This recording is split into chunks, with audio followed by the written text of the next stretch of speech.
છોટાઉદેપુરથી સમાચાર મળી રહ્યા છે, જેની અંદર હાર્ટ એટેક આવ્યા હોવાનો એક બનાવ છે તે છોટાઉદેપુરની અંદર બન્યો છે, જેમાં એક શિક્ષકને ફરજ દરમિયાન હાર્ટ એટેક આવ્યા હોવાની માહિતી અત્યારે સામે આવી રહી છે।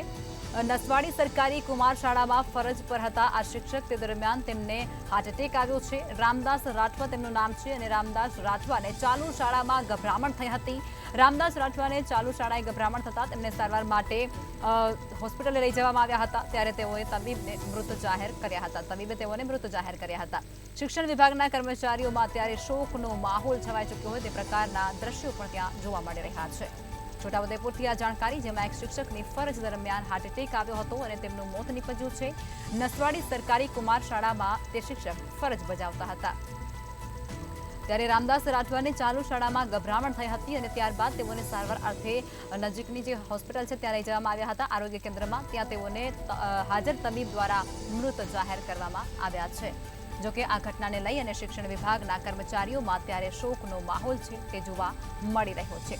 આ જાણકારી છોટાઉદેપુરથી સામે આવી રહી છે, જેમાં એક શિક્ષકને ફરજ પર હાર્ટ એટેક આવ્યા હોવાની ઘટના બની છે। હાર્ટ એટેકના કેસમાં વધારો થયો।